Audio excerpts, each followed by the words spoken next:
Yes, people, welcome back to Albert JTV match review time. Newcastle nil, Arsenal 2. But before we get into this, ladies and gentlemen, let's hit the intro.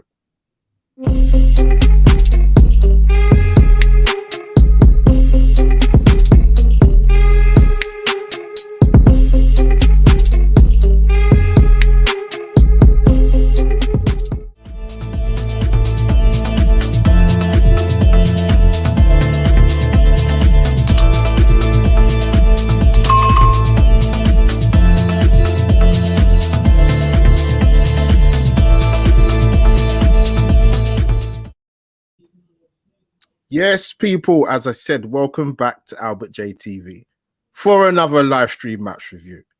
Guys, I must admit, before we came on live on it, I said to Jess, this is one game this season I really did struggle to think whether I was actually going to do a match review. I think that's kind of symptomatic of where we are as Arsenal fans this season, as content creators especially. The life is getting drained out of us. And it's not fair. Come on, Arsenal, for goodness sake. But guys, before we get into this, you should know what to do by now.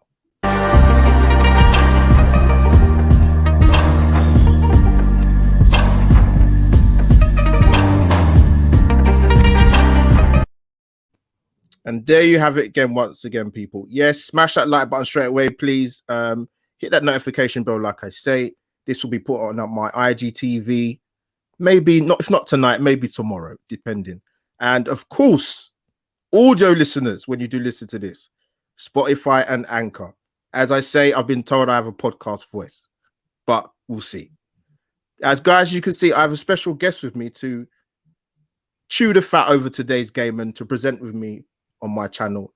It's been a long time since we've collabed together. I've had withdrawal symptoms. But Jess, thank you for coming onto the channel. How have you been since last time? Well, since last time, I probably went through a roller coaster of emotions. I figured when we first started actually doing streams together, I think we were doing okay. And then we kind of fell off of a cliff and now we're here, so I'm good personally, but Arsenal, or Jessica, the Arsenal fan, is a little hurt, a little distraught, after the Villarreal game. I'm not going to lie. Shed some tears. Was very upset by that game. So feel a little numb right now, but we'll see. Hopefully they'll fix up by the end of the season. Hopefully we'll be celebrating something. Hopefully. Well, I've forgotten what a celebration sounds like, people, to be honest with you. So it'd be very interesting the next. I mean, how many league games got left? I think, is it 4 or 5? 4. I'm not sure. 4 left. Not many left now. And hopefully another 2 more games in Europe, guys. Let me see who's in the chat before we crack on with this. We've got opinionated goodness in the chat. We needed this momentum. Martin is definitely giving Arteta some headache. About time to. Well said, opinionated Gooner. Possibly. A whole reservation with Elneny, personally speaking. Jess, I mean, for Ceballos' position, surely not for Thomas's position. I mean, I'm sure we're talking about Thomas plus somebody else. Yeah. Elneny, to me, has a little bit more about him than Danny. Couldn't believe Arteta chose him for that semifinal game and then played him again today. Shocking decisions, but Elneny will probably play unless Arteta does something crazy, against Villarreal. And he played good today. And Elneny plus Partey works. It worked against Manchester United. I think it's fine. I just don't want to see Danny Ceballos anymore. I can't do it. Can't. Opinionated Guna. I think you'd rather see me playing in the middle of the park on Thursday, personally.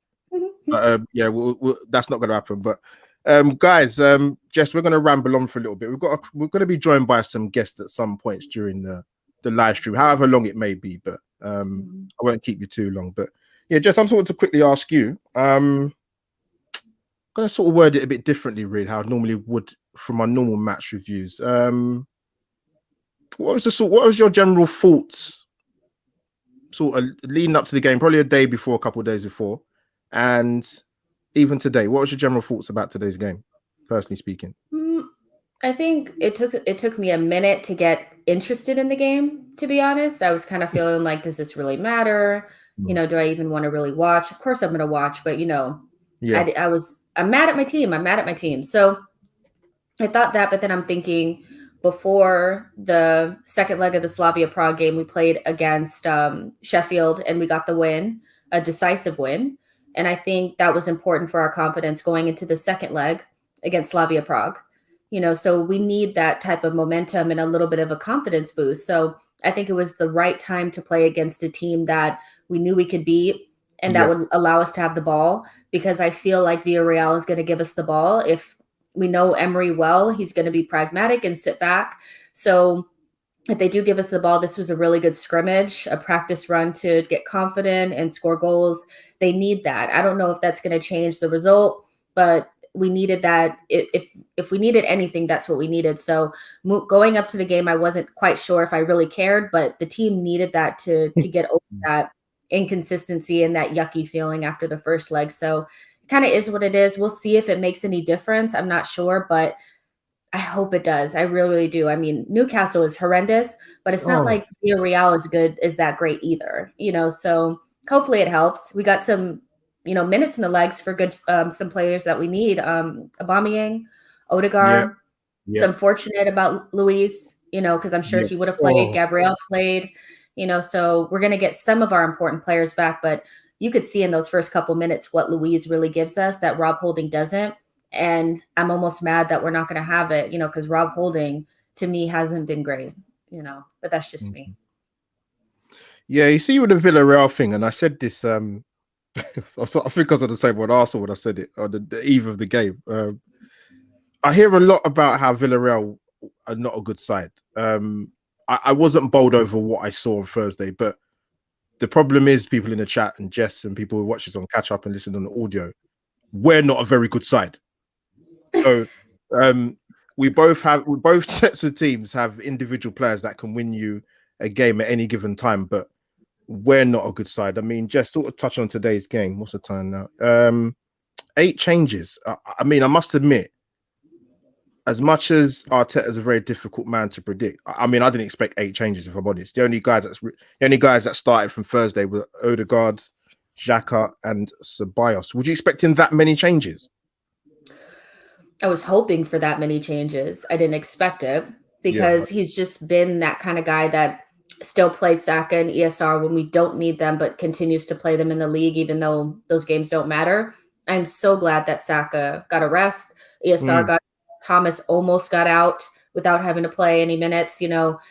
It's time to start getting real. We're not playing for anything in the league, and we haven't been for a while. So I get the whole continuity chemistry thing, but the reason why I think Saka has kind of fallen off a little bit is because he is dog tired. Even having like a week off is not enough for the kid.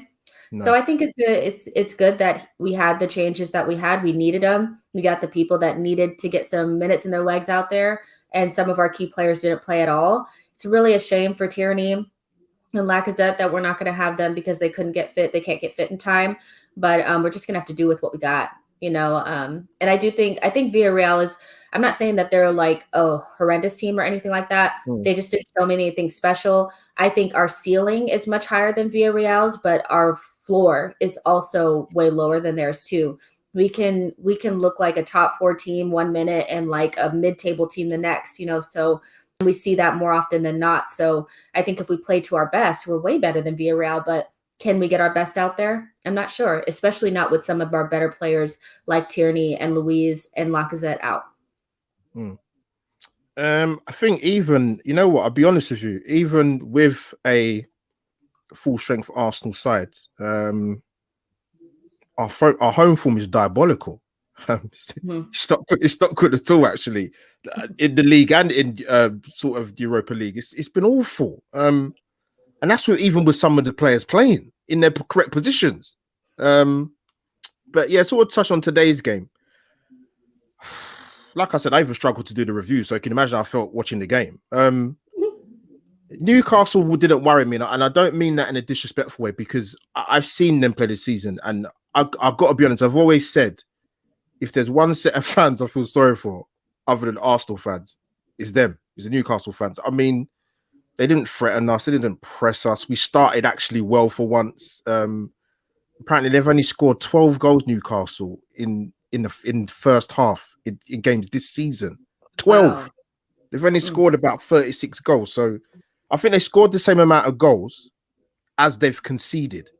So listen, you think we're a hard watch. I feel sorry for the Northeast lads. Big up John Sinclair if you're watching this. And Kendall, of course. But yeah, I wasn't too worried about Newcastle in that sense. And they kind of played how I thought they was going to play. I just wasn't sure how we was going to start the game, but let's be real. No Willock, no problems. I wasn't worried. I knew Willock couldn't play against us, so I mean, they need him to do well. Their good form has coincided with him playing, so I knew they didn't have much. I mean, he's really ignited them, to a point where they look decent, So no Willocks, no problems, So. Can you imagine? This is where we are now. Joe Willock wasn't playing, so we was all right today the way to Newcastle. I couldn't take the pain, Albert. I couldn't take the pain. If Joe Willock had been able to play that game, yeah, I couldn't take the pain. There's actually Arsenal fans out there saying, "How dare Arteta get rid of Willock? How dare you guys were slandering Willock before he left? Like, let's be real." But he's been good for Newcastle.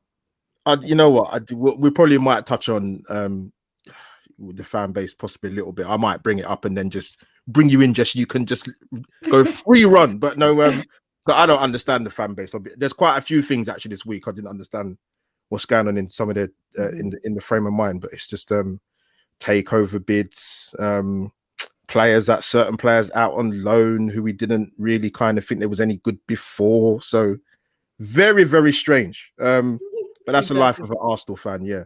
But I've got a special guest in the background waiting for me. We are going to bring in, this girl knows her stuff in terms of blogging. Let's bring Lottie in. Lottie, you're new. How's things? Hey guys, I'm good. How are you? No, thank you for coming to join. I'm glad to get you on for the first time. It's an honor to be here, to be honest with you. I'm always watching in the background. I might not be in the comments, but I've always got you on in the background doing something.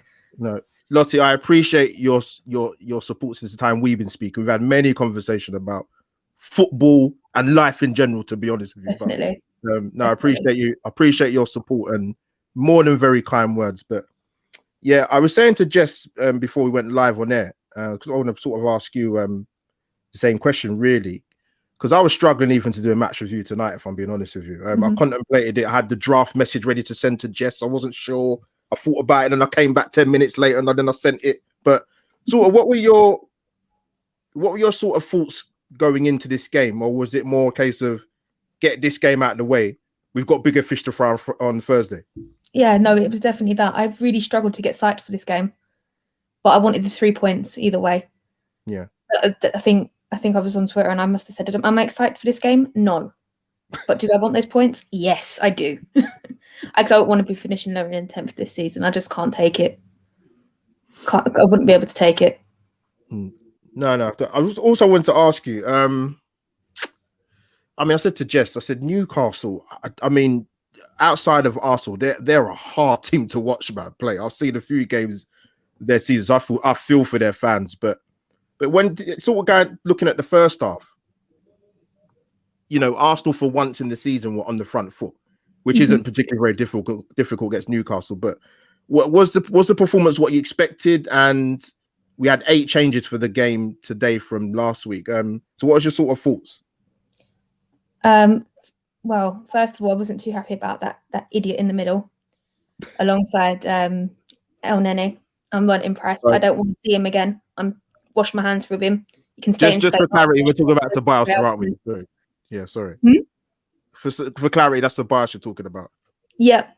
Right, I'm not saying his name anymore. I'm done. I've washed my hands with him. I don't want the audio listeners getting a bit confused, but we know what you're talking about. God, sorry. It's all right, no worries. Yeah, no, I'm finished with him. Other than that, I was quite happy. It was nice to see David Luiz back. Yeah. Unfortunately, he's gone for the rest of the season, I reckon, now with that hamstring. It didn't look good.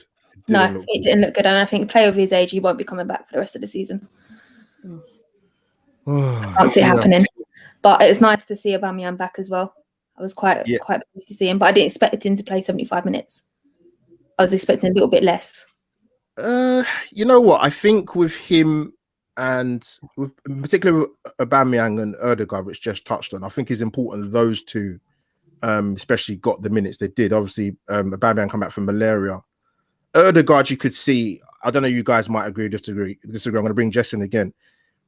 I get Odegaard had to come back into team, which he did against Villarreal in the first leg, but he, to me, looked out of sorts in terms of fitness wise. That's what I thought. So Jess, what's your thoughts on his performance today, or is it just a case of more minutes in the tank? And do you think he'll start Thursday? I think Odegaard is just. It took him a minute to get going at Arsenal in the beginning. It took him a couple games. He wasn't like really coming out of the gates, like, right away. So him being out for a couple weeks, you lose your match fitness right away. I don't think people really, as soon as you go out, even for a week, you're not match fit anymore. Yeah, so I'm not really surprised. He looks rusty. And, I think he needed the minutes in his legs because he's going to start against Villarreal. I think Arteta really rates him even more than Smith Rowe in that 10 position. So I would imagine that he would start, and we'll just kind of see how it goes. But I don't think he was poor. I just think he looked rusty. And,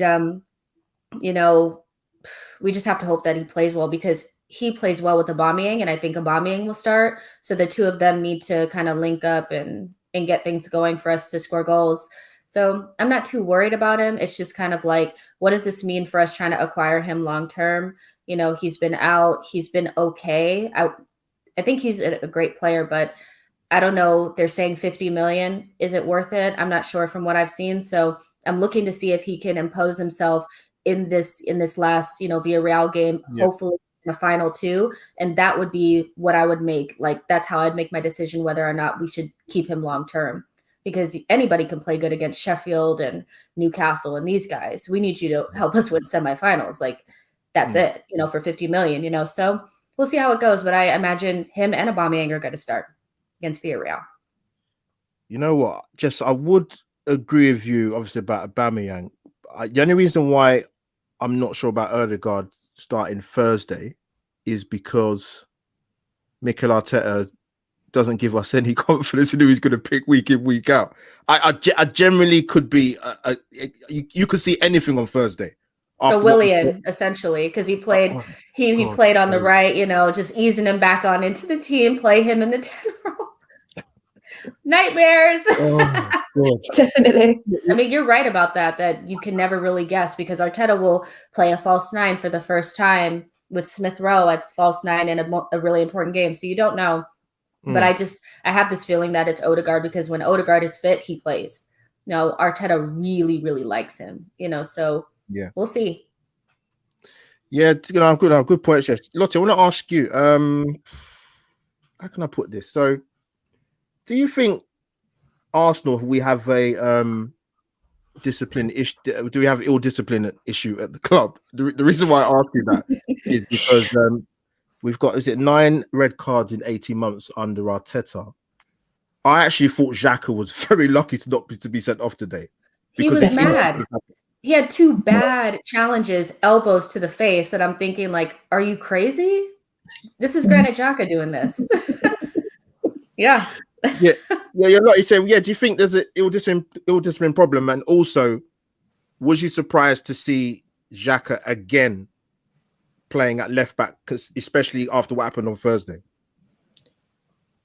No, Tierney's not fit, so obviously we've got no one else.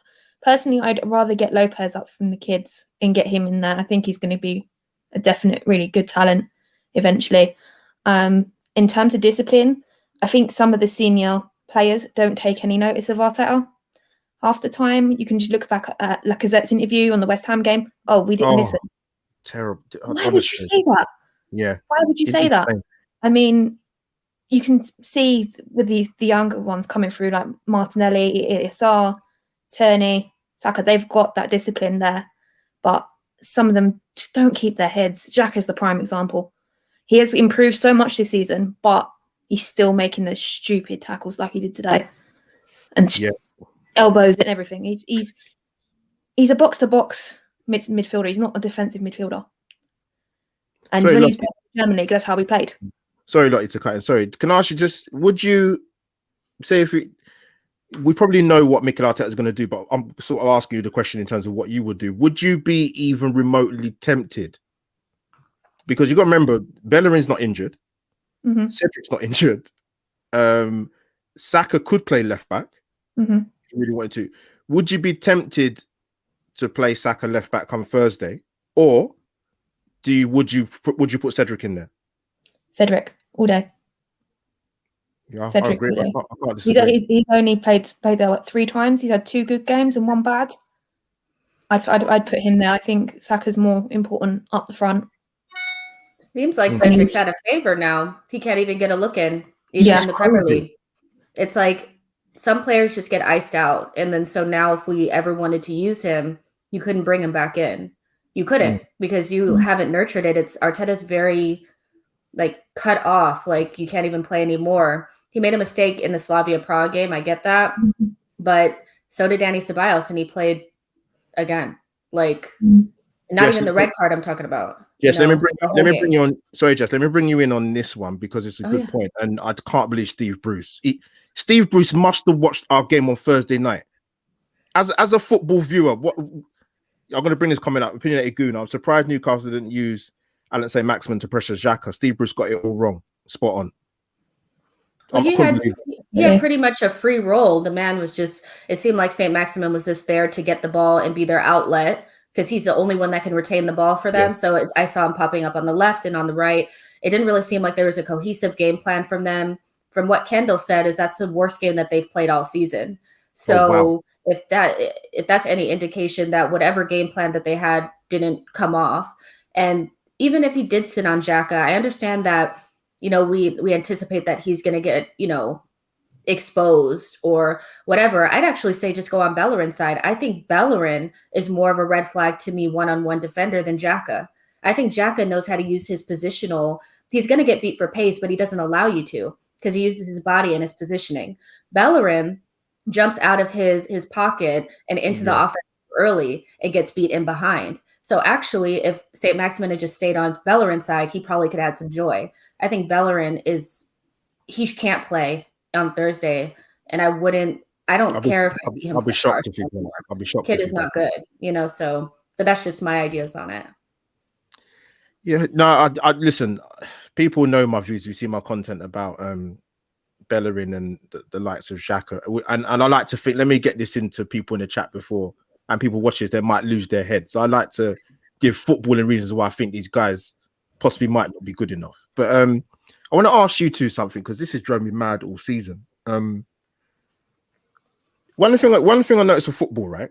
You'll notice it's more so in international football, especially teams being very, how can I use the words carefully, very street smart in gaining the advantage of winning free kicks. I actually think Arsenal were the worst in the league at doing it. None of them are any good at it. Lacazette is terrible. Ceballos is awful. Even when Guendouzi was a club, I understand trying to win free kicks to give yourself a bit of breathing space, but we are useless at it. The only person that's even half decent is Granit Xhaka, and that's saying something. Why are we so? Look at the example today. You know what I'm talking about. If the Danny Ceballos when he went down like he'd been shot. He's trying to win? What the hell was that? We're not even good at winning free kicks. It's bad enough we can't, play the formation Arteta wants us to play. Why are we just not very good at winning free kicks? Albert, we're not smart. You know this. Our players, they don't have the footballing IQ to do like even like those fouls that you do to just stop the play. We're not good enough at doing that because we don't actually yank the player down. We allow them to skip past us. So we're not good at any of the dark arts, as they would call them. Like we're just not good at it. If you watch City do it, they do it to a T. They're so good at it. They're brilliant at doing it. Exactly. The only players that we have that draw fouls, I think Pepe stays on his feet too much. I think he should go down more because he actually gets fouled a lot. Martinelli's really good at getting fouls because he's actually getting fouled. What would be smart is if you actually get into positions where you put defenders under stress and then they'll just foul you. Put them under stress. They'll foul you. Saka does it all the time, but some of our players are just dead. David Luiz is good at it, though. He's actually really good at it. He's not bad. Falling somewhere by the sideline. Yeah, but our players are not. They don't have it. They're They're dead. Lottie, let me bring you in. Lottie, let me bring you in. Jess makes a good point about Pepe, and I did say this when we played Slavia Prague in the second leg. And I'm not a person to advocate. Michael Owen's the worst person at saying it. Michael Owen's always said, right, if you feel contact, you should go down. And I must admit, when we played Slavia Prague in the second leg, right, and before Pepe scored his goal, even I was saying at the time, this guy needs to throw himself to the floor. Just take the hit. Just play just take the hit. But yeah, do you agree with just what Jesse's saying about Arsenal not being very smart in terms of trying to win free kicks and gain advantage? Definitely completely agree with Jess. Like, we're not street smart, and if we do try and do it, they end up looking like drama queens. It's embarrassing today with Ceballos. I mean, I think I was watching the PSG game, and Neymar's a pro at it, and it's like, if they want to learn something, go and speak to Neymar. Like, the amount of money he gets paid and the talent that he's got, he doesn't need to do it. But at the same time, we need to start doing some of that, because the amount of free kicks that have been given to other teams when we've been playing them is just ridiculous. Yeah. No, it is. Lottie, before I let you go, I'm going to ask you one more thing. Who was or two more things very quickly. Who's your Arsenal man in the match today? And also, what's the scoreline going to be on Thursday? Man in the match would be Martinelli. He came on again. He got his third person red carded this season. Wonderful. Terrible challenge, by the way. Yeah, no, it was an awful challenge, but it was the third one. Closely followed by El Neni. That was an absolute worldie of a goal. And I think both of them deserve starts on Thursday. I'm going to go for 2-1 Arsenal, because it's Arsenal. even with our poor home form. Do you know what? It's been the worst in 90 years. I'm just hopeful. I'm hoping. I'm crossing my fingers and toes. Right. I'm just hoping we've got this. Lottie's gone for 2-1. But no, Lottie, I appreciate you for coming on. This will be the first of many times I will get you on. Thank you for your honest and forthright opinions. I'm going to let you go. Unfortunately, I'm going to get a couple more guys in. But we'll catch up very, very soon. Definitely. Have a good evening, guys. You too. Bye. Take care. We wouldn't go through on 2-1, would we? Have one away goal, and you know what? At home, we wouldn't go through. I think she probably meant to say 3-1. I'll give Lottie. I'll speak to her and say I'll change your prediction for her. I can't handle it if we go into extra time. I'm not making it. Yeah, just let me know if you want to ask any of my amazing guests that come on. We've got another 2 coming on. We have a debut, and we have a super striker coming in. Let me get the super striker in first. Yay! Anthony, welcome aboard. You definitely got the wrong one. Yeah. Welcome, man. Always good pleasure to get you on the channel, man. All good. How you doing? We're doing well. I said to Jess before the start of the stream, I'll be honest, I was really struggling to do a match with you today, mate. Really struggling. Easy. Definitely wasn't easy. Even I found that myself a couple of nights ago. It almost felt like it was a chore. I was sort of like, you know what? Yeah, there was a lot to talk about with Villarreal, and I was kind of going, oh yeah, we have to sort of talk about Newcastle as well, don't we? And I was like, yeah, it was hard, not easy. But and it's a pleasure. I've got my co-host, it's Justino here as well. People who are watching this on YouTube and Facebook Live especially, and Periscope, I've got my guest panels, Twitter handles going along the bottom of the screen. Make sure you go and follow them. Don't even think about it. Just go and do it, people. I'm going to bring in a debutant. One that's going to win England the Euros. It's going on, people. You're right. Nice. No, welcome for coming on the show, my friend, man. Good to meet you at the protest last week. Yeah, no, it was good. It was good to see some faces there. Yeah. I think there's so many people in our space that would have loved to have been there. I'm sure Jess and you and Indy would have loved to have been there too. So it was good to just go there on kind of behalf of a lot of different people that we know. No, I appreciate you for coming on. I did say I will definitely get you on, man. I'll keep an eye on you guys' stuff, man, and content. Don't think I'm not watching, because I do, man. I like to show the support, believe me. Yeah, no, I respect that. No, of course, man. I'm glad to get you on. But I'm gonna kick off with N5 first. Yeah, sort of I'll touch upon sort of the 8 changes that Arsenal made from Thursday. More than I thought, to be honest with you. A little bit more ill discipline again today, which Xhaka could have easily been sent off. Very easily. I didn't expect Newcastle to cause us any major problems, if I'm being honest with you. And they didn't, to be fair. No, because they're a very poor side, mate. Very poor side. I think they've got 1 clean sheet in 21 games at St. James's Park. Arsenal. What was your? Let me put it another way to you. What were your positives today that you can draw from that game today? Well, the biggest positive for me just watching the game had to be Martinelli. Watching him start a game, watching him put in the electric performance that he did. Just not even just as an Arsenal fan, but of a fan of football. I enjoyed watching him play, and I enjoyed seeing him get the assist. It was a beautiful assist, left foot across to Aubameyang, and you know what? I'll give my props to Aubameyang. It was a great finish. It was hard for him to get in that position. Yeah.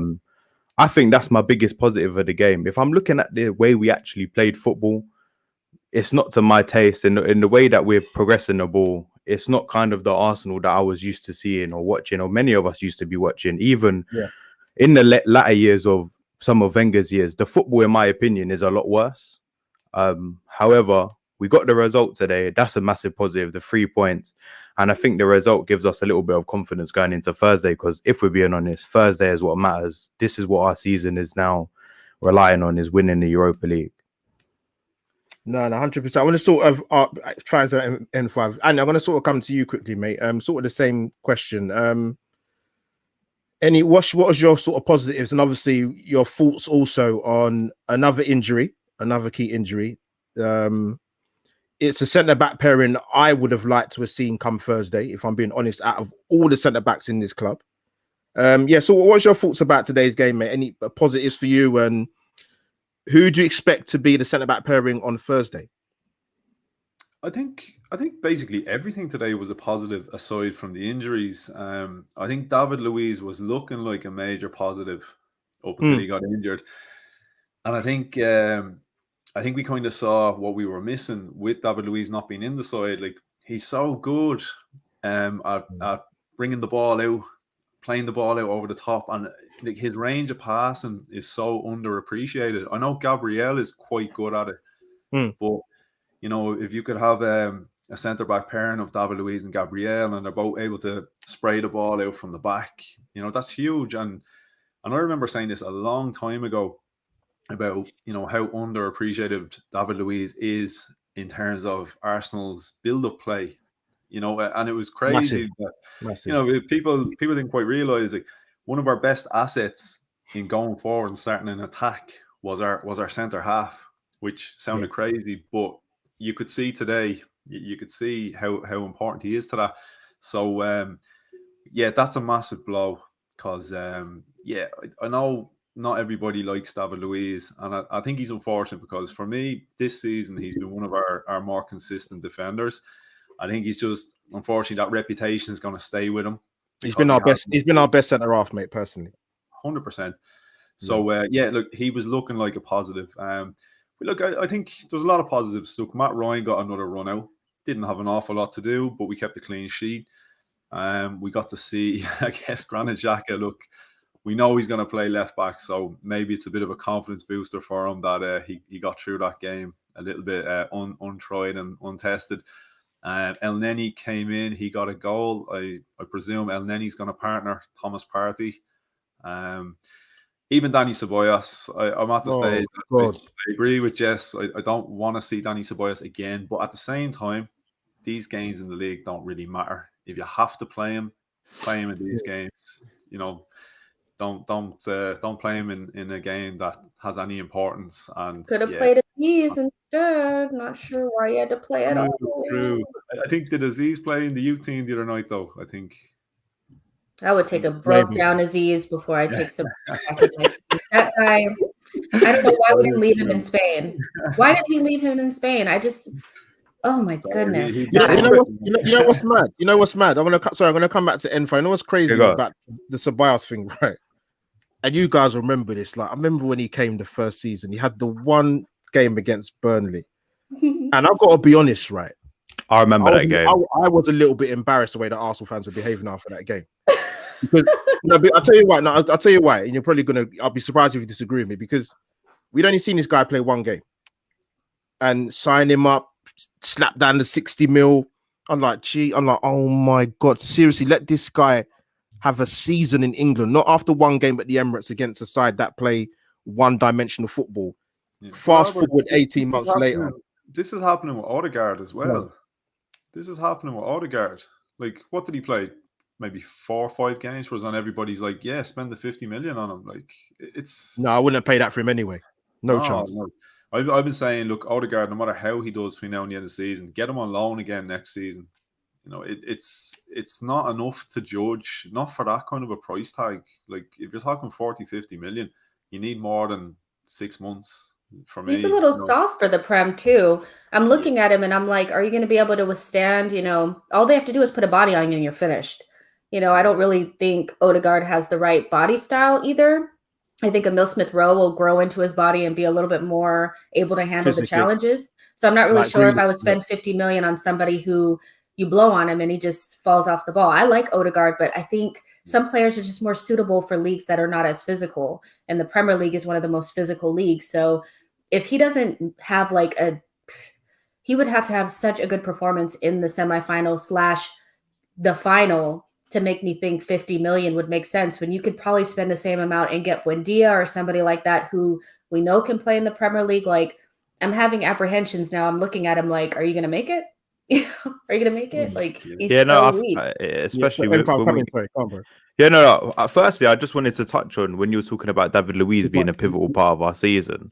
Yeah, I actually think that a lot of people owe David Luiz an apology, because if we take our minds back to December when there was a leak by an apparent journalist, there's a lot on Twitter. Yeah. I don't call them journalists in my opinion, but then that leak of David Luiz apparently being toxic, being a snake in the locker room, being integral to the downfall of Arteta in the locker room, that was put on Willian and David Luiz.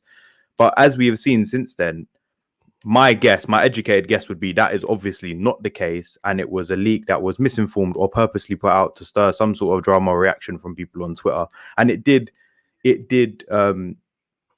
incite a lot of hate towards David Luiz, and people were saying sell him, get rid of him now. But then now look, and I think this is that case is actually an important point. So we need to make sure we be careful about what we read and what we buy into, because you know these players can be reading these things on social media and we can be buying into the wrong information. That's a good point, because I think I was definitely somebody who was looking at Willian and David Luiz like, are you serious? Like, because at that point we were losing every single game. Yeah, of course. So you're very emotional, and every little thing that comes out, you're just like, what the heck? But for me with David Luiz, it's really important for us, if we're going to play possession, that we have a defender that can actually pass. Rob Holding, you can just see that that simple ball that he plays behind the fullback, he can't do it. It either goes out for a goal kick or a throw in. He can't do that simple ball or the crossfield pass. And we shouldn't be relying on David Luiz. That us relying on David Luiz is really more indicative of our bad squad building and bad decisions. But where we are at this moment, we need the guy, and it also puts Gabriel in a bad position because he doesn't play well with Rob Holding. He just doesn't. And we're never going to see Gabriel and Marie. So seeing that it's probably going to be Holding, Marie, and Xhaka, I'm just like, yo, that's not good enough. That's not good enough for a semifinal that we got to win. So yeah, a lot of things need to be considered, but I still think I'd put Gabriel in there just because somebody needs to 100%. Cover Xhaka. Yeah, of course. Yeah. And so, if I wanted to come to you again, mate, ask you about Martinelli. I guess the main reason I would sort of want to ask you guys, Anthony and N5, is obviously how well do you think he played today, and a bit more context to it. I mean, do you think there's because people say Arteta doesn't rate Martinelli, and people go, because he's been injured, he's trying to wrap him up in cotton wool, and I'm of the thought that Martinelli hasn't always been injured, and he hasn't picked him. So do you think there's an issue there? Listen, I've had this debate with Souls about 50 times, and I said to him from the start, if it was true that he wasn't playing because of his injury, but he was on the bench, when you see players recover, you normally see an accumulation of minutes over time. So maybe they come on for 10 minutes, or they play in the reserves, they build up 10 minutes, 30 minutes, and then they work themselves into full game fitness. You was not seeing that at all with Martinelli. It was an accumulation of minutes. It didn't seem like there was a set plan for him to return to a full 90 minutes of football. So for me, this was early on when people were talking about. I just saw that, not that Arteta doesn't rate him or hate him. I just thought maybe he's just not a selection for right now. And I'm not sure if Arteta does hate him or in any. I don't know in that sense if he rates him or not. But it does seem like Martinelli is not in favour compared to some other players. Maybe he's working his way back into favour now. It was good that he started today, but I'm not sure what the future holds for Martinelli. But a part of me does think that he is going to be a big part of our plans come next season, as will possibly Balogun. As again, we haven't seen him since he signed his contract, but I think maybe they're going to be in the plans for next season, and we're just going to finish off this season with the same kind of squad we've been playing throughout most of the year. No, good point. Jess, I'm going to bring you in quickly. I know you wanted to ask a question, but the thing with Martinelli is I think someone tweeted it earlier. To me, just his development under Arteta, it's just been hindered, man. And it's not just because he's been injured. People that have come up, it's not because of that. It's more than that. It has to be more than that. Because I said before, if it was a case of Aubameyang and Lacazette and Eddie were banging in goals left, right, and centre, then he's got to bide his time. They haven't been that consistent this season for him to not get any minutes more than what he's got already. So it makes no sense to me. Sorry, Jess, come in. Sorry. Yeah, so this is just kind of like a question for both of you guys, because I think with the Martinelli thing, I don't really share the same thinking Arteta doesn't rate him. I think it more comes from the fact that Martinelli doesn't really play what the style that Arteta wants to play. Yeah, and of course, watching Martinelli play and watching the way that some of our other players that have been under Arteta for a while play, and thinking to myself, why don't we just lean into the directness and the aggression of a Martinelli?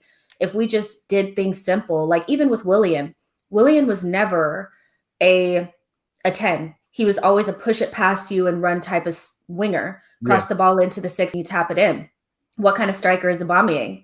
He's a tap in striker.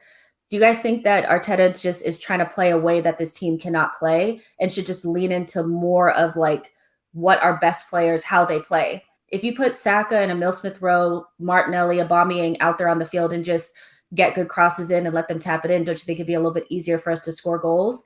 Is that a flaw in Arteta's whole thing? Because I'm watching Martinelli and I'm like, why don't we just get a striker that can tap those balls in? We score more goals. Does it have to be this constructed, structured, robotic thing? Not really a question, but you guys could just kind of add. No, I'll let Anthony go first, and then I'll go, bro. Yeah, I kind of noticed that going back a long time ago, kind of more so with Reece Nelson at the beginning. I kind of saw that, I don't know, maybe it's just because wingers are over on that side. They have to kind of take the brunt of Arteta. But I remember a game going back a long time ago, and this was when there was no fans in the stadium, quite early days. And all game, all I could hear was Reece, simple. And he was at him all game. And he was clearly trying to coach him, do the simple thing. None of this, whatever flashy sort of stuff he wanted them to do. He wanted them to just get the ball, play it, go down the line, direct. And then Nelson suddenly found his place in the team was gone for a while. Then Nicola Pepe was kind of the next guy. And again, you could hear on the sideline, Nico, simple. And it seems to me now, I've seen an improvement from Pepe. And especially when I see Pepe playing the left, he seems a bit more direct. And like Jess said, he seems to like a guy that's just direct, just down the line, do the simple things like what Willian will offer. And I think with Martinelli, I think he's almost trying to coach for me, it's a bit of a flaw of Arteta's character as a coach, because he seems to be trying to coach out the sort of expressive side of a player and the creativity of a player. And I think that's what excites us about these young guys, and that's what potentially will make them brilliant players. Now, I understand you do have to give them structure. If you use, I guess, Cristiano Ronaldo's early days at Man United as an example, he was a complete free-for-all, step overs and all sorts of stuff. And then when they gave him a bit of balance and a bit of structure, you could see the development. He became a more direct player. He still had that creative edge, but I guess in the long run, he benefited from it. And I think this is what Arteta is trying to achieve. And I was kind of looking at Martinelli today, and I could see a little bit, I could see kind of changes. Beforehand, you'd sort of see Martinelli's kind of head down and just run. but he looked a bit more calculated today. Like he had a bit more of an idea and a plan when he had the ball. You know, I seen him kind of cut back and he was looking for options. He was looking to swing the ball in. So I think until Arteta's fully convinced that Martinelli can follow the plan that he wants him to follow, until that happens, we're not going to see him. And I think this is why we're not seeing Reece Nelson.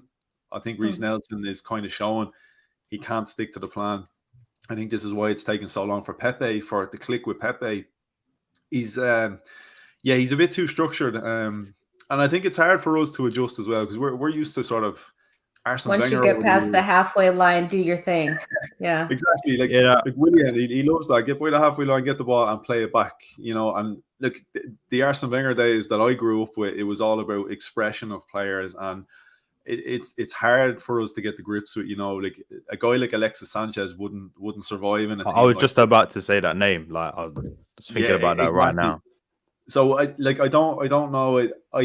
I can see where this is coming from Arteta, but it could be kind of to Arteta's detriment. You know, he may not get the benefit of these players, because what we're lacking is what he is almost trying to coach out of these guys. So look, maybe because they're young, as I said, he's trying to give them a bit of structure, and maybe when they've got the basics down, we might see a little bit more expression allowed. But yeah, I think he's kind of like the school teacher approach, I think. You know what, though? Well, come in. I was just going to say, sometimes I struggle to really look at the game and see where Arteta wants to go with this team, because I remember firstly, he was, you know, he played the 3 or the 5, whatever somebody wants to call it, at their back. And then I thought what a good approach was when he played Saka, but then Saka would shift in as a kind of 10 or a left winger. So he would come into the middle, and I thought we were quite successful with that. Obviously, we won the FA Cup with that style of approach. And then we've obviously now changed to the 4. And I feel like now we've gone to that system. I'm not sure why, but we seem a lot more restricted in what we're trying to do. Whereas normally when teams play 3 or 5, that's actually when teams are more restricted in their approach, because it's a lot more of a tactical setup you're playing, what people like to call now a low block. But when you switch to the 4, surely you want to play more expressive football. That's the whole point. And then we have Odegaard in the hole. You want to be playing more, you want to allow players to express themselves. And, you know, Arsenal, our culture, you know, when you look at the players that we've had, even the likes of Ozil, Santi Cazorla, as you said, Alexis Sanchez, these are players that always, you know, in their prime, they were, you know, expressing themselves on the ball. It didn't seem restrictive. It seemed like they were kind of manipulating the ball the way they wanted to. And I think it's not just an Arsenal problem, like Arteta problem, sorry, it's also a personnel problem. I mean, I'm not going to allow Xhaka to attempt to manipulate the ball the way Santi Cazorla would. Because if he tried to do that, he'd probably lose the ball and then they score a goal on a counter attack. He would, yeah. If you look at the players that we have who can do that, it's Pepe, it's Odegaard. Correct me if I'm wrong, or there's another player. Odegaard, Emil Smith-Rowe, sort of, but I wouldn't say he's naturally skillful in the way like other midfielders are. And then we have Saka, who's like that. Aubameyang's not really like that. There's probably a few others. There's one that we've actually spoken about, but he's just been terrible, which is Ceballos. He is actually somebody, like in that Burnley game, he was a bit more expressive and he likes to get out of tight situations, but now he's just a bit of a shambles, if I'm honest. Yeah. Look at Guendouzi. He's one of the ones that got exactly lifted, and he's very expressive, so I can see that for sure. Yeah, he's more than expressive, Jeff. To be honest, you know, ask some of the coaches he's worked with, but overly expressive. Yeah. And M5, before I let you go, thanks for coming on. But also, sure. Ask you, what was your man and match today and your score predictions for Thursday? N5, go first, mate. My man in the match today was Martinelli. I'm not just because I'm being biased, even though a part of me probably is. But it was just, as I said, not even from like an Arsenal fan's perspective, just as a football fan, I enjoyed his performance and watching him play. And I think that's why a lot of other teams or people around it who watch the Premier League actually like watching him play too. In terms of Thursday, I'm going to be completely honest with you. I'm not very confident. I think if we play to our best ability and they play to our best ability, they play to their best ability, we would win the game. I think we are a better team if we were to play 10 out of 10 and they were to do the same. However, I'm just not sure what Arsenal are going to turn up. They can either come to the Emirates, we're going to batter them 3-0 or even 4-1 or 3-1 or get a good result. Or it's going to be the same Arsenal that turned up last week. But I am actually going to go for a positive result. I'm going to go for 2-1. and then Arsenal to win in extra time. There you go. You heard it from the N5. That's what we're going for. Anthony, Republic of Arsenal. What are you saying, bruv? Yeah, look, man of the match, very hard to look past Martinelli. I was rooting for David Luiz. I was, but Until the injury, very, very difficult, especially given how the game went. It was sort of a dominant control performance by Arsenal, so it was only ever really going to be one of our kind of forward players that I think is going to get man of the match. But yeah, exact same reasons. I say this all the time. It's hard not to get excited when Martinelli is on the pitch, like, even when he's not doing an awful lot. At the same time, he's trying to do a lot. Just the energy and that we always get from him. And so yeah, he always gets us excited. So yeah, we go Martinelli. And in terms of the game against Villarreal, I'm feeling a lot more positive and upbeat. Really? Because of now the fact that we've actually got a striker available, that definitely helps. We had one available the first time round, but we never played it. Yeah. Oh yeah. Well, apparently Arteta didn't realize we had, but now he knows because we got one who got a goal today as well. So he has no excuses. Look, hopefully that little knock on Martinelli at the end of the game. Hopefully he's fit to go. So he's another option. You've Martinelli now. You've got Aubameyang. And I'm even a bit more confident now with El Neni. Again, I know it's very hard when you judge a game like that. You can't get overexcited. Anthony, can I ask you a question? Do you see? I know you're Irish. You like to have a drink, but I'm just saying, is it? I'm on the water this time. Yeah, I think that's vodka, mate. you got really, really well until you said the last one. I'm like, no. I might have to check that. It sounded like souls. No, look, I'm going to be positive. I'm going to say 2-0 Arsenal. Because I really don't think that Villarreal team is that great. And I said it before the first leg. I really don't think that they've got one or two dangerous players. That's it. They've got Moreno. Emery's going to Emery the crap out of this, right? He's going to Emery it down. We have a chance. Before you go, and what I'd say to that is, I know people say the thing about the Villarreal. I saw all that last week before the game, and they're not good. We're not a good side. We've both got players in our teams that can win the game any given day. But 2-0 and 2-1 in extra time N5. Guys, I appreciate you coming on. Where can the guys find you, by the way? Sorry, N5. You can just type in N5 on YouTube. And I've actually seen a few people in the comments on yours who actually watch my show. So for those guys, people, I'm really sorry that I haven't been uploading. I'm writing a dissertation at the moment. Time is very... Yeah. So, but I'll be coming back soon. And thank you to both of you for allowing me on. I really do appreciate it for allowing me onto the platform. So thank you for that. And I hope you have a good rest of the show as well. No, of course, Rob. Much love, man. Appreciate you coming on, man. Keep doing the good things you're doing on your channel. And I'm sure there'll be plenty more collaborations with the Arsenal brothers then. Hopefully. Anthony, saying, where can you guys find you, bro? Yeah, Republic of Arsenal. If you're not finding me in the pub, you find me in Republic of Arsenal. Much love to you guys. Thank you for coming to the live stream. People, like I said, go and follow my Arsenal goon. Go and follow my Arsenal brothers, should I say. Big up to you. See you later. Thank you very much. Yeah, bro.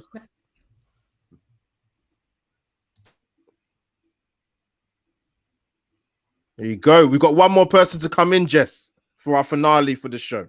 He needs no introduction. Here he is. They were just talking about you. I know, they're so slander, everywhere. No.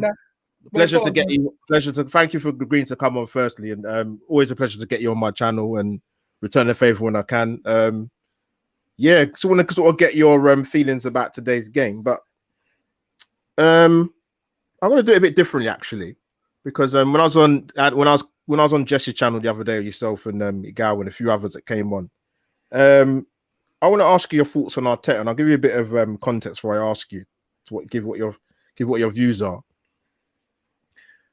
I've sort of seen, his time at Arsenal. He got the job. Let's be honest, he got the job for me personally speaking. I'm not putting words into anybody's mouth. Is because he was a cheaper option. For the bigger names that were linked to the job or might have been interested in the job or Arsenal were going to get, it was never going to come to Arsenal because some of these guys need a bottomless purse.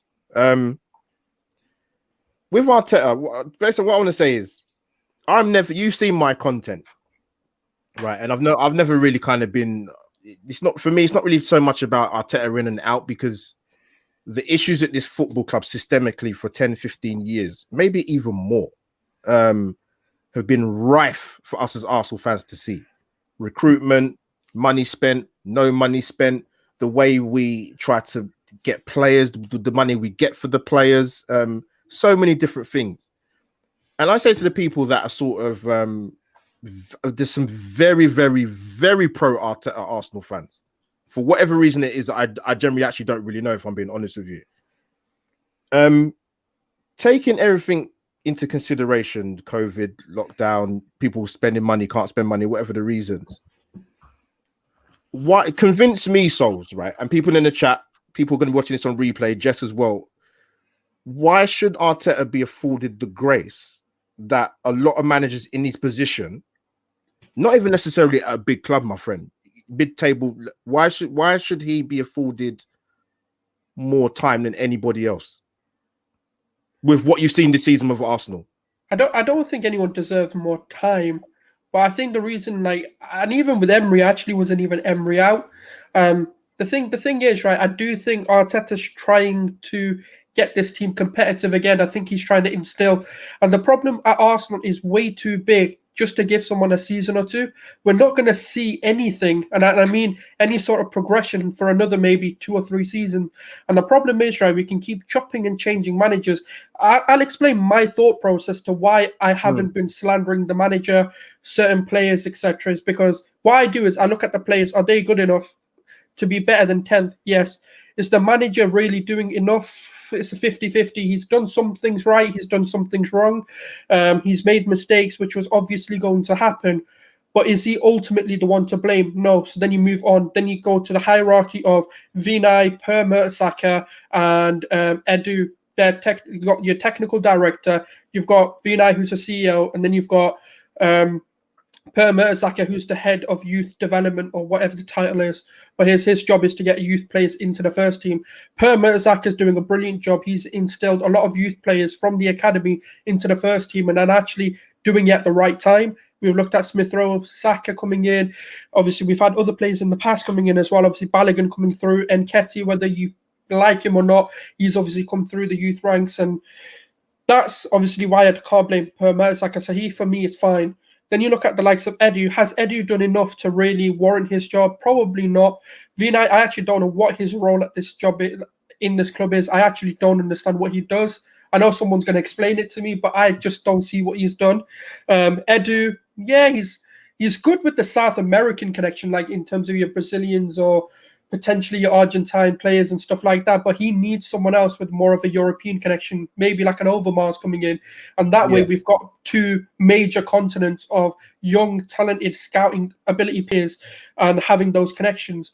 That's what Edu's lacking. Now we look at the owners. Do the owners actually put money in? Because let's be real, Arteta's been screaming all summer he needed a number 10. He wanted, well, obviously Awar was the prominent name. And then obviously when we coming into January, it was Emi Buendia. But he was screaming for that number 10. When that number 10 did come in Emil Smith Rowe, we started to see things change for a positive. Now, it hasn't been consistent, which I understand. But the problem is, this club needs an overhaul of players, and this is the problem. We need Basuma coming in. We need, or whoever else we can look at, but whoever else you can look at in terms of, basically, yeah. And this is the thing, and this is the first time in a very long time, including Wenger and Emery, where I feel like the right players are being targeted. Like Arteta came in and said he needs a partner, he needs a midfield dominance presence, which was Partey. Brought him in. He knew he needed a centre-back, brought him in. Now, Willian is questionable why he brought him in or who brought him in or what happened there. But then he wanted the likes. So he then obviously coming into the season, he thought, okay, Xhaka might be able to do a job. Now, I know a lot of people disagree with what Xhaka's done and how he is, but I'm not going to lie. In the tenure of Arteta, Xhaka hasn't been too bad. He's not been good enough, but he hasn't been too bad. And I know that's not good enough. So he's identified that and said, look, we need a partner for Partey. So he's identifying the right things. And I do believe the problem that Arteta has, he doesn't trust our defensive ability in terms of individual players. He knows we lack in that area. That's why he's telling these attacking players, you need to play it simple because we can't lose the ball. We need to retain it because the more we have the ball, the less likely it is those defenders can make mistakes. And that's why we're seeing this expressive side of the game being kind of dampened because we don't have a defense we can trust. Because look at it, like, when did we not really trust Leno in goal? Up until this season, we haven't. We've always trusted him. We can all say, "Oh, we've not thought." Sorry, let me cut. Sorry, I'm going to come back to you. Sorry, because I'm using full flow, but yeah. The main reason, the reason why I've sort of phrased it the way in terms of asking you a question about Arteta is because I'm going purely off what fans are saying to me, in terms of what they say to us, as you know, why they're so vehemently in support of Arteta. Because the thing is, I see a lot of people in the chat. Big up to people in the chat. One word that always comes out to me, comes straight to me on any live stream I do is progression. And they don't feel they're seeing that. And I would say, just to add to that, mate, just before I bring you back in, I know people might bring up injuries, which I'm not going to downplay because we've had injuries at certain points. But I look at someone like Liverpool, for example, who probably has shown the worst title defense I've seen in probably my lifetime, but they had crippling injuries, losing entire centre back, losing their centre midfield players. Even Trent was out for a period of time as well. That I can understand. We've had injuries, but I wouldn't say to that, not nowhere near to that level. Because even Liverpool, with those injuries at the time, still managed to stay at the top of the league for a certain period of time. So that's what I think people are saying in terms of, I don't even necessarily think Souls is in terms of, they want Arteta to bring somebody. Just where is the progression? So what do you say to that? Sorry, carry on, mate. Yeah, in terms of the progression, I always, and this was my stance from the beginning of the season, it was, I actually didn't expect us to improve. And I genuinely say that because I don't think the window was enough. And we didn't do enough in the window. We don't have the depth. The problem is, right, the focus on in terms of the summer window, January window was what? Get these players out. The players we don't want at this club, it was about getting them out. The likes of Ozil, Kolasinac, Mustafi, and whoever else, when I can't even remember who else departed. And obviously, then he's got this whole issue of kind of changing this culture because, let's be honest, as a fan base, we were like, oh yeah, we're a retirement home. We give opportunities to old players who are kind of past their sell-by date. And that's what he's trying to change. He's trying to change the culture of Arsenal into winner mentalities. And look, that's going to take seasons upon season because we've seen Arsenal this season, periods of the season, showing that sort of level of wanting to be winners, coming back from like deficits that even we as fans thought that's it. Like Benfica, we went 2-1 down. We needed 2 goals. Otherwise, there's no chance of us coming back. And we've shown that constantly. And we came back into that 3-2 going through. And there's periods where I am like, even when we look at City in the FA Cup and then beating Chelsea in the final, no one gave us a chance. And he made those players believe. He made us believe we can win it. But the problem is when you've got 15 years of a culture that you're trying to change, it's going to take time. And this is why I say, look, it doesn't have, my stance is it doesn't have to be Arteta, but whoever the manager is, you have to give them at least 3 or 4 seasons because there's no progress. Because what happens is Emery is totally different to Arteta. Wenger was different to Emery. The thing is, we're not Barcelona. We don't have a strategical route to what we want in management. Barcelona recruit, you have to be a former player. You have to abide by their philosophy and you have to play a certain type of football. Hence why you never see these mad windows with 6-7 players coming in for Barcelona. If we're going to go with that route, then yeah, we can see it chop and change. The thing is, people keep linking it to Chelsea, but they forget they spent £200 million on players who were the most promising talents within Europe. Bar Ziyech, obviously Ziyech is 26, but you had Havertz and Werner, the most promising, sets of players coming from the Bundesliga, whatever your opinion is. Tuchel was, of course, going to make him better. Frank Lampard was fully backed and he flopped. That's what happened. And that's why I don't understand the Chelsea one. But for me, it doesn't have to be Arteta. That's not my point. It's just, I just think you need to give it more than a couple of seasons because you're not going to see progression because we don't sign overhaul of players. Sorry. No, I'm gonna bring you back in on Arteta. Jess, I want to bring you in. To be honest, I wasn't even going to mention Arteta, but it sort of popped into my head because I was on your show last time. So I know, let's just say, I think Igal's a fan of Arteta, put it that way. But what would an eternal optimist? Yeah. But just the thing is, I always say to people, right? You can talk about tactics, talk about formations, you can talk about key substitutions, you can talk about all these factors to the cows come home. I always say to people, the acid test for me is your own set of eyes don't lie to you. What is it that you're seeing? As I said to people that I've mentioned in the chat and previous live streams, where to progression.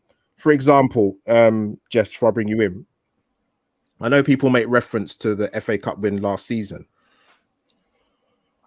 That, to me, with cup competition, anything can happen. And those are two isolated games. If you're going to stretch it over the course of a season, if someone had said to you at the start of the season, Jess, we're going to be at this stage of the season, we're going to be 11th before the start of today's game, 7 home defeats in the league this season. I think, is it 2 clean sheets in the last 15 or 16 games? Crazy substitutions. What would you say if someone said that to you at the start of someone said that to you at the start of the season? What would your thought? And generally, what's your thoughts about Arteta this season? Well, I share the same thought process as Souls does, where I never thought we were going to be good this season. I think I'm on record saying that I think we'll come in 8th through 10th.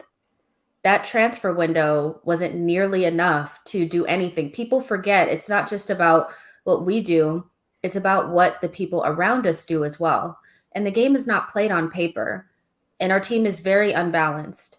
It took Aston Villa, West Ham, these teams, a couple of good signings to overtake us.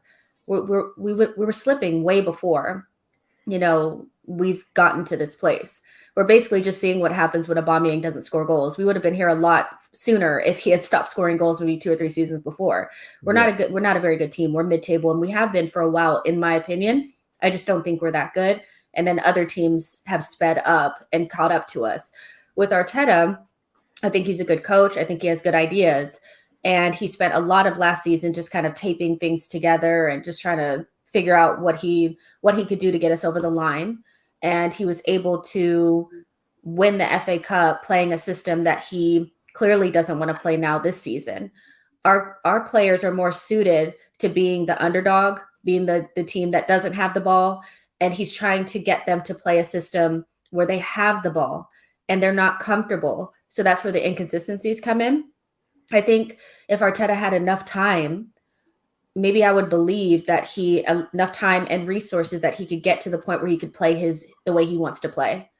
I think that.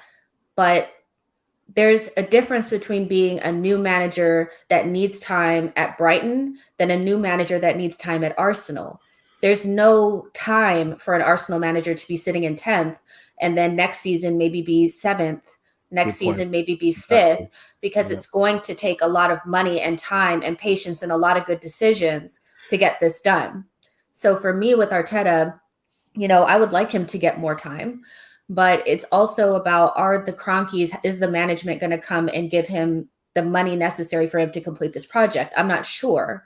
So if you mean to tell me that next season and the season after, we're going to have relatively the exact same team, then I need you to go get a manager that can deal with what we got. Because what Arteta's showing me today, or like right now, is that I'm going to go with my philosophy because this is what I think is best. Another manager may come in and say, I can just play counterattacking football with these really fast players. Because don't get it twisted, we could play really good counterattacking football. But Arteta wants to play possession. It's going to take a long time to get 8 technically gifted players similar to City at Arsenal. It's going to take time. So if the ownership is not going to give him the money, then the project it's going to be squashed. It's not going to happen. It's not going to be finished, because an Arsenal manager cannot sit mid-table 2 or 3 seasons in a row. You could do that at Brighton and Southampton. You can't do that at Arsenal. So I think his back is kind of against the wall. I'm not quite sure if he's going to get what he needs. I think he's a good coach, but I think it's probably right manager, wrong time. I like the idea of a new, timing, fresh manager, but, timing is everything. we might need somebody who can just use what we got and get us to a place where maybe we're just overperforming our XG for one season. We're able to get the right amount of money in, qualify for whatever competition we need to, and then move forward, kind of like a Tuchel job, but it's just so difficult. So I think Arteta is just probably the wrong manager or the right manager at the wrong time. And we'll see what happens. But I like his ideas. He just doesn't have the players for it, period. Yeah, so let me come back to you. Obviously we know the issues in terms of the hierarchy at Arsenal because it goes before Arteta was taken on. Would you say that? Would you say that Arteta had? Would you say he's been given more grace and given more backing than he did then when Emery was here? And to add further on top of that, just to ask you, the thing that I kind of struggle with Arteta is as much as we want to criticize the Cronkies don't pick the team. They don't pick the backroom team. They don't set the formation. They don't make halftime substitutions or actually lack of substitutions during the game. I think for me, I said this to you when you came on my show, Souls with RJ, that I could understand, right? If how can I put it? I could understand, right, in terms of the formation he picked against Villarreal in the first leg. I generally felt he watched that game with Man City and PSG. I thought it was a good idea to pick that. That sounds very simplistic and crazy, but that's the only explanation I can come up with as to why he thought that was a good system to pick. And knowing the danger men that Villarreal had, still decided to play Granit Xhaka left back. I think that's the issue a lot of people have. They know that the Cronkies are the problem and the backing's the problem, but it's the decision making this guy's doing. And what doesn't help as well on top of that is the bits I picked out at the press conference after talking about, I've had games before where I've picked 3 strikers and they basically haven't done anything. I thought, well, why would you turn around and say that? Even the thing about the Cronkies the other day, to me, when I said sometimes it's better to say nothing than to say anything. I couldn't believe when he said that. He's basically telling, if you knew the Cronkies, then you'd be surprised. Why would you say that? Sorry, come in, my friend. Sorry, mate. No, I agree. I 100% agree with obviously with the Kroenke statement where he was like, "Oh, if you got to know them," I was like, "That's just utter BS." It was utter BS. Like, I mean, they haven't done anything. You've been a player under them. Now you're a manager under them. This is that perfect situation where I don't expect him to say anything. I'd rather him say no comment than actually say what you said, because I can understand he can't come out and say, "Oh, the Cronkies are this, that, the other" until they're gone.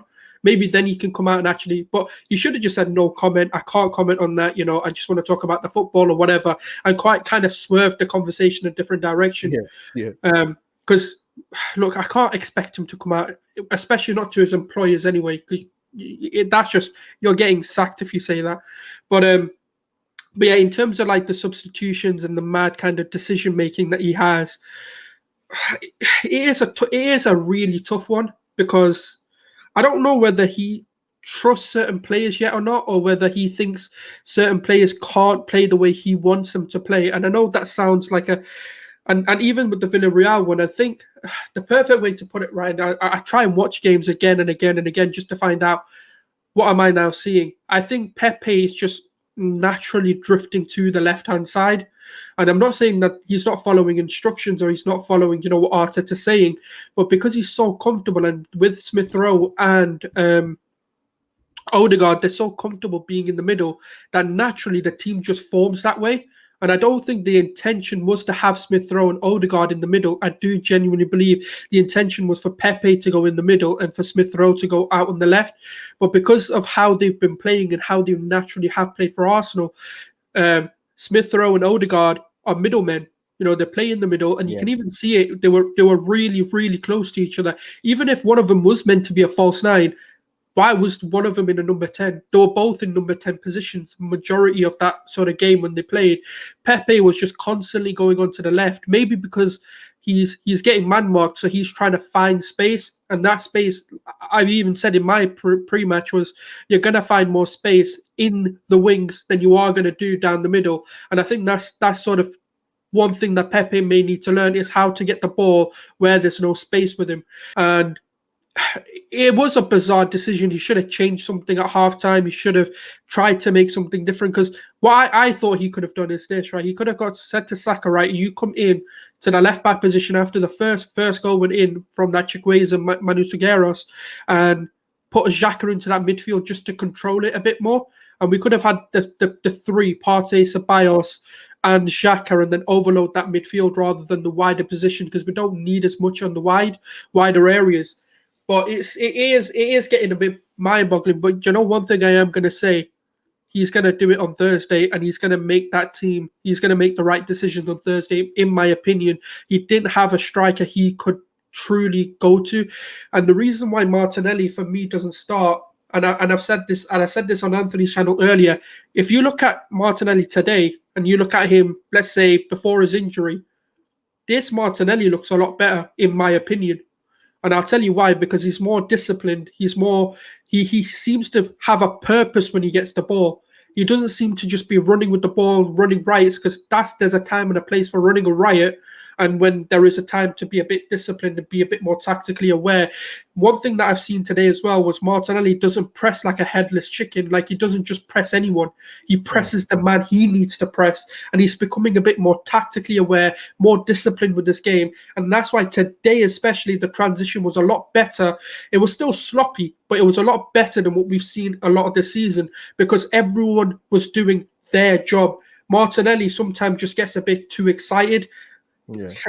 I hate this criticism because I know it's not going to happen, but he will, and I do truly believe, because the players are back. Odegaard's got more minutes in his legs. Smith Rowe was fully rested, which I personally was happy with. I don't know what people's opinions are. Saka got a full rest today, which I'm happy about. Again, I don't know what other people are thinking. I'm glad Martinelli got. Like Martinelli, I'm glad he got minutes, because he needed minutes. He didn't need a rest. And then obviously Aubameyang needed to play just to kind of get an understanding of, is he actually back? And you know what? He looks a lot better. I'm not going to lie. His movement was good today. That pace in his step seems to be back, and he's making the right choices in terms of the movement he's making. And then obviously, I hope David Luiz isn't too bad. It doesn't sound like it. It sounds like it is a bad one, which is what I'm a bit upset about, because those balls that he can play from that defense is exactly what we needed against Villarreal.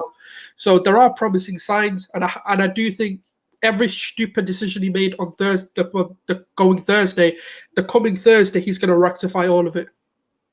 I want to ask you guys one more question on Arteta, and then I'm going to get your score predictions for Thursday before we go and enjoy the rest of our bank holiday weekends. With Arteta, do you think if it wasn't for the fact that he came as Pep's number 2, do you think the energy would be there for him from the ones that want him to stay?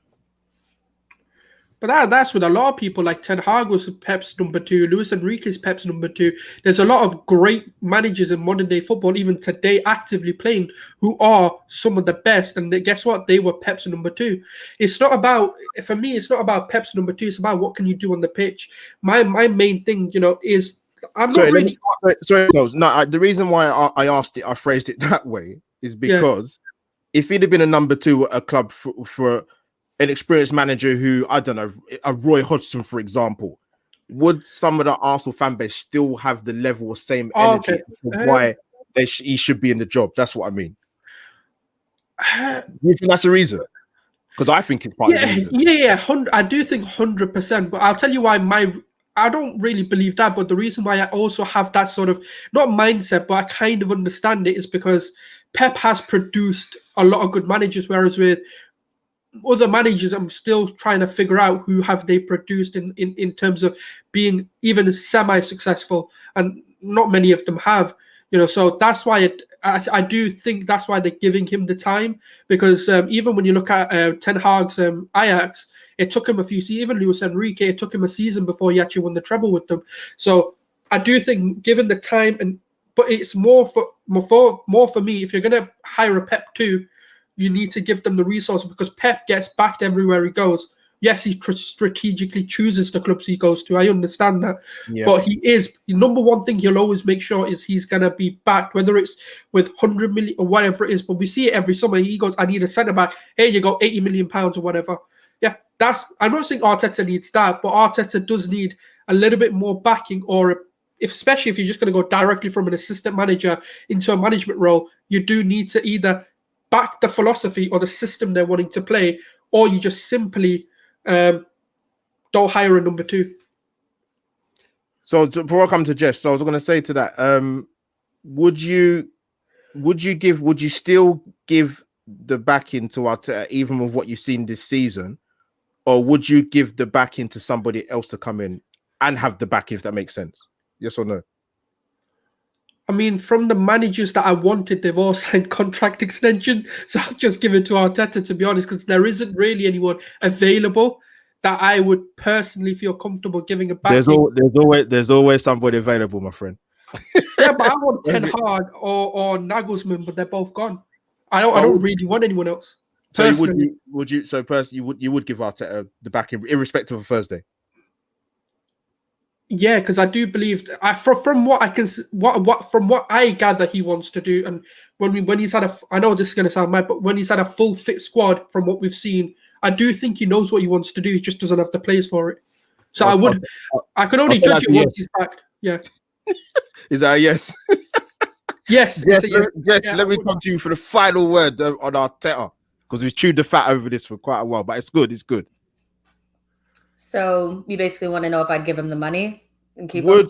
Would you, or would you give someone the backing?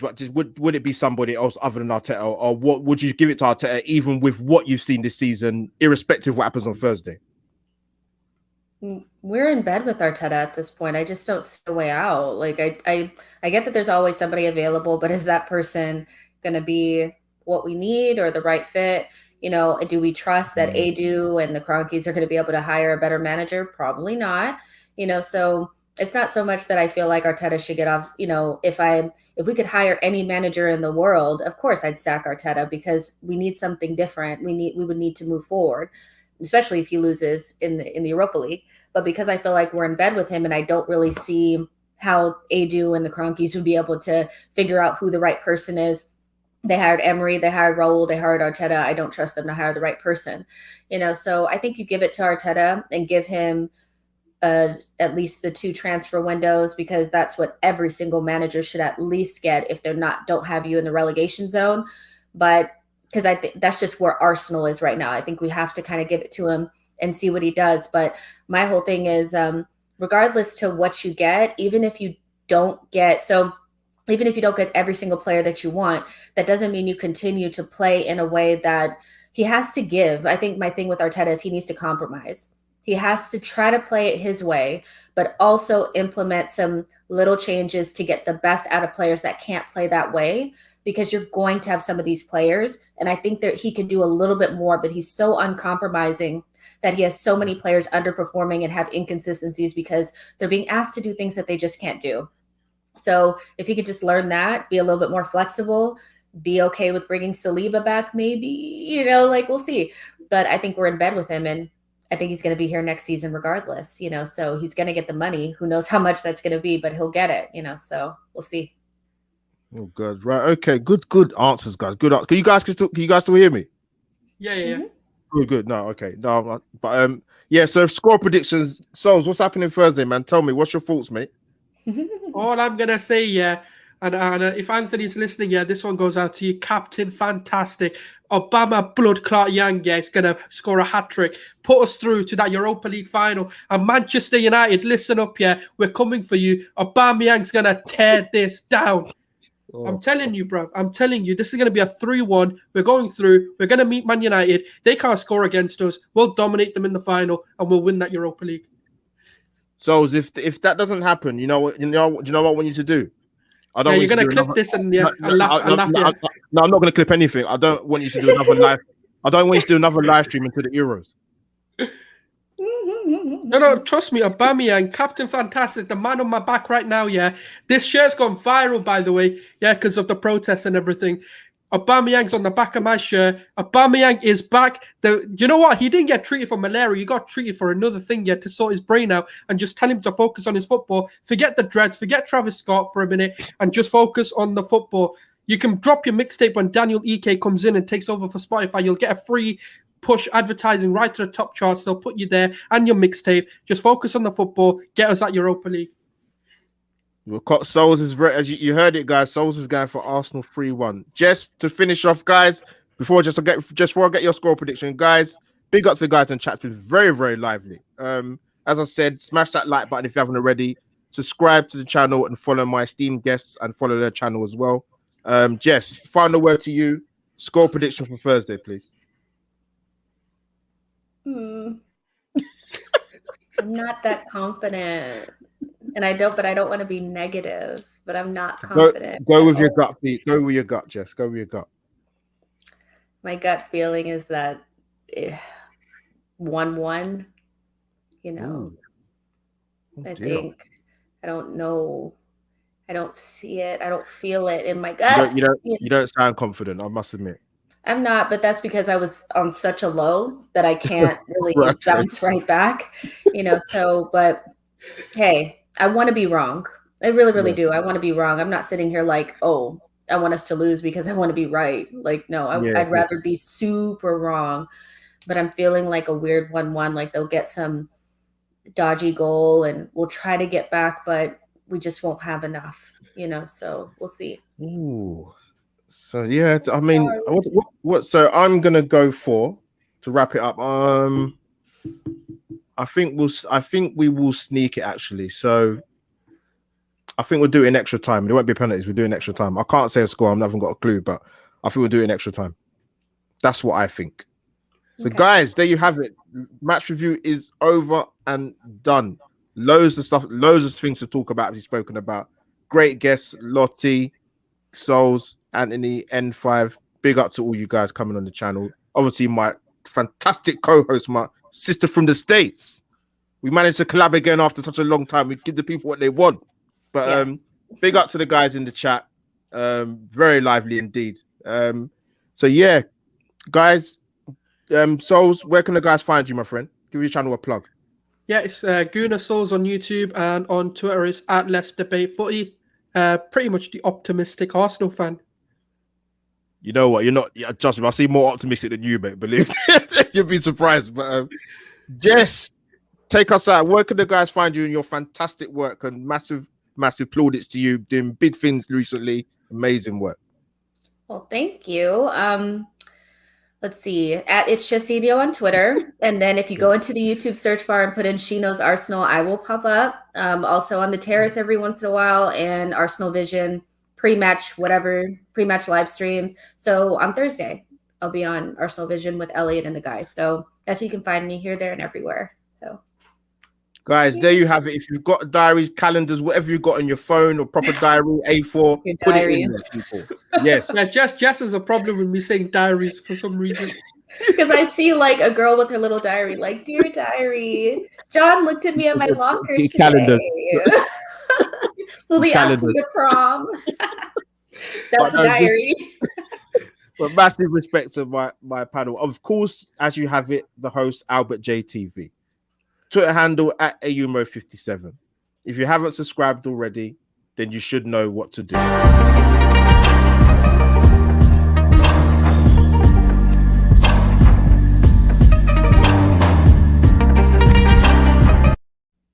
And there you have it, people, once again. That is me, Albert JTV, over and out. # match review is over and done.